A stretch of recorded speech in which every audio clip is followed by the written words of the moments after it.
So, what is the point of TANTO knives? Folks, this is Fernando. Welcome to another video for More Survivalists. And in this case, a question that was asked in my Spanish channel, actually. I have actually 4 channels. I have a Spanish channel regarding survival and preparedness. It's called SupervivienciaModerna. All the links are there below, as well as my books. I also have a couple channels about video games, movies, entertainment kind of thing that I also enjoy. But in one of my, I think it was in the Spanish one, someone was asking about the TANTO tip. What is it good for? What's the point of having TANTO tips? So I went through my little, well, not so little knife collection, and I just grabbed a few of the ones that were nearby, and I figured out I have a bunch of TANTO knives. In fact, my current EDC knife is this one. This is my current EDC knife, and it's a TANTO tip. And you have different type of TANTO tips. You have the more American ones, more traditional Japanese. Usually in knives these days, you'll see more Americanized versions of those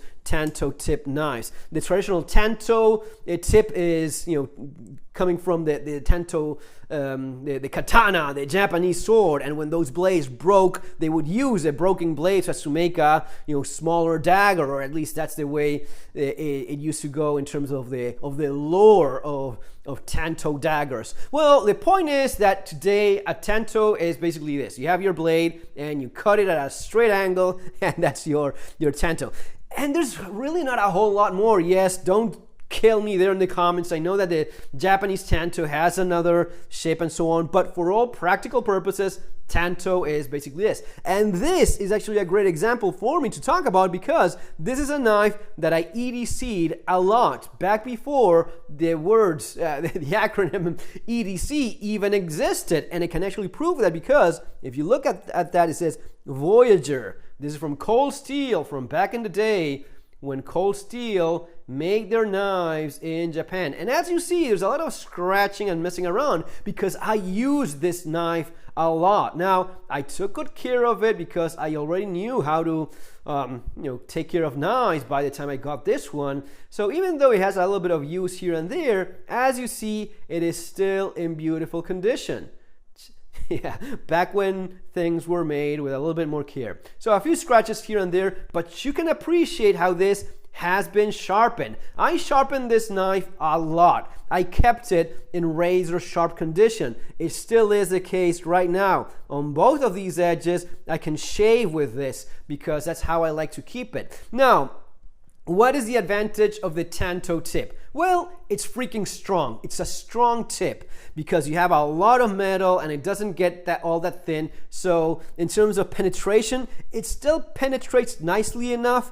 It will punch holes through stuff. I found out a little bit more. And that is something you can achieve with other blade tip geometries as well if you want to achieve that. But basically the TANTO tip is very, very strong. The counterpart of that would be like a more traditional thin needle point dagger, something like this one, right, from this nice little Gerber knife. And these knives, they're basically intended for penetration. This is what it basically comes down to. It just penetrates with a tip, hardly even sharpened. And that's the way it's intended to be used. But this tip is easily broken. You just have to put a little bit of pressure there and you'll snap that tip easily enough. So you have the two opposite ends of very strong tip, almost impossible. Well, nothing is impossible, but you get my point. There's gonna be a lot of prying and abuse involved before you break this tip, which it's not gonna be easy at all. This is a lot easier, significantly easier, because of the amount of metal that you have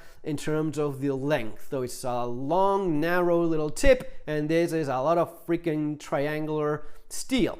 Having said that, yes, you can pretty much break everything. What is it the more traditional? Well, if you think of traditional knives, it always comes down, at least for me, in terms of survival knives, tactical knives, knives for self-defense, knives for surviving in the outdoors and bushcrafting. And if you think of some of the more typical classic knives in general, you always, I at least always end up going to the K-bar. And the K-bar is not an original concept of its own. The K-bar was actually simply adopting what soldiers were already buying off the shelf, out of their own budget, out of their own pocket. They were buying hunting knives. So it's basically a one-edged knife with a clip point. That's basically what a K-bar is, and this one is a little bit specific because it hasn't got the other. It's not worked. The bevel here is not grinded down, but you still appreciate that it has a little bit of a clip point. And a clip point in a hunting knife is as old as it gets, and it has been adopted to different knives over the years. The more traditional a fighting knife, something like your Glock knife, which is not, again, Glock knives are not original themselves. It's, again, a longer blade, more for stabbing than slashing, little clip points. This does break. I actually broke the tip in my other Glock knife, and you cannot even tell because, just the way it is. I broke it and I worked it with a Dremel tool, but it basically ended up like that, right? I snapped the tip, just accident against concrete, tip broke, because that's the way it goes. Now, that's perfectly fine in a knife like this. Even if you break the tip, it still is very much a stabbing tool. It still very much works as a weapon if you need that, right? But it comes down to what is it that you're looking for. If you're looking for maximum toughness in the tip, TANTO is a good way to go. It's not the only one. In fact, you have good examples such as, looking at the Glock knife, the Peltonen, the more Nordic approach to the similar question of we want something that's a weapon, we want something that's a utilitarian tool. Well, just give it a little bit of a drop point. The drop point is pretty reliable in terms of giving you something that you still have enough of a narrow tip, you still have something that will stab very well, and if it breaks, it's not the end of the world. You can still use it for cutting and even for stabbing with it. But, just more subtle approach to the same thing. And it's something that I implemented in my own knife, my Aitor Furfel knife. As you see, drop point. This is stupid strong. This tip, you won't have an easy time breaking it.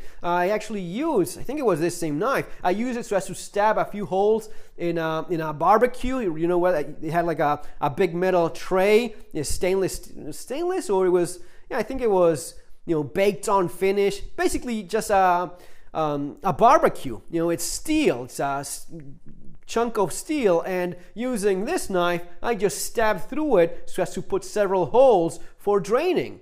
And you have, other companies. I haven't invented anything new myself. Just strong ass blade with a little bit of a draw point, narrow enough so as to penetrate, yet trying to make it as strong as possible. This is something that other companies, when you think at some of those bussy knives that are famously tough, it's the same thing. They go, yes, the steel is very tough, but most of all, it's a tough blade geometry. The trick, the secret, is how much metal you have and how strong a tip that is. You see how they do that? This is gonna be super strong. And yes, you can break everything. Anything you see here on the table, including the M4 carbine, you can break everything. You can break even the table, right?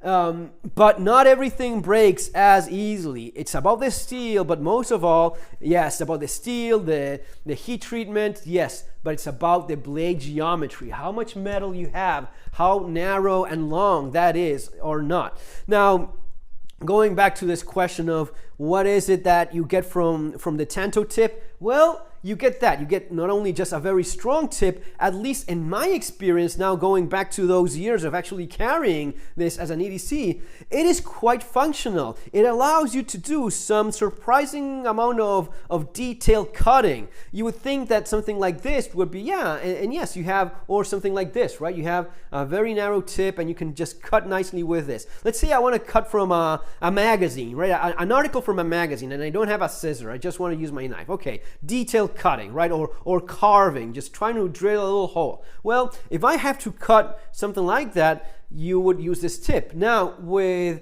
the Tanto, one of the things that I found out is I actually have two tips. I have this one and I have that one. So the bad aspect and the downside of the Tanto tip is it's a little bit more complicated to sharpen. If I'm sharpening more of a traditional knife, something like this, I can just use, let's say, a ceramic rod like this, right? Something like from your Victorinox, okay? Or any other, just any little sharpener that you have, just working on a little bit on either side, you're done. Same for the K-bar, same for my knife, same for all of these that have a straight line. Well, straight or curved doesn't matter, but it's a continuous line. So I can just do this and I sharpen it from one end to the other, okay? And I've done that so many times before, works very well, works on all of these. Not on the Tanto. In the Tanto knife, you have to work it a little bit different, and you'll require a specific sharpening stone. I mean, as you see, this knife is very sharp, and when I had to maybe cut like paper from a magazine, an article, from newspaper, you could just use that part there and but so as we have that, you need to keep it razor sharp. So you can sharpen this side like so, but when it comes down to sharpening this other side, that's when you want to have a nice sharpening stone. You want to have a whetstone and go on one side, go on the other, and that's how you keep this razor sharp on both of these edges. And yes, it works very well. If you have to stab with it, it will punch holes, it will penetrate. Yes, of course, something like this will penetrate better. Something like this will penetrate better, right? Or like that. So all of these things, it's always a compromise. It's always finding that balance, all right, of how strong it is in terms of how much toughness I give up for better penetration. Like this ZT, this is a very narrow tip, and it's a great design. As you see, usually these great designs have that same, they are not all that different one from the other, okay? You see how there's a certain ratio of metal and thickness and compromise on how fragile you want that blade to have. But this is definitely going more, leaning heavier on the side of toughness. And that's why I wanted something like this for my EDC knife. As someone that specializes on survival and preparedness, this does all of those things that I could need.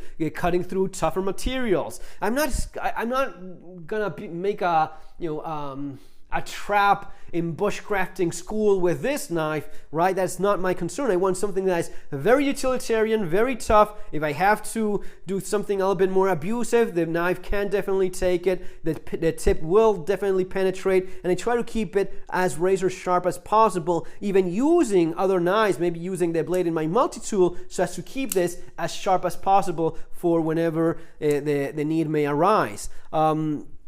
So guys, that's basically it. You have different tip options. You have the pros and cons on either one, and always trying to find that balance. At least for me, in terms of a fixed blade survival knife, the balance was just a recurve blade with a bit of a drop points. For the K-bar, this has been working very well for a long period of time. The M9 or similar knives from the US military, again, same thing, just a clip point, works nicely. It's not reinventing anything special. Guys, if you want to learn more about survival and preparedness, I always recommend Street Survival Skills for the practical aspect and a lot of self-defense, knives, EDC, and so on. The economic aspect of preparedness, surviving the economic collapse, both available in the links there below in Amazon. See you on our next video. Take care.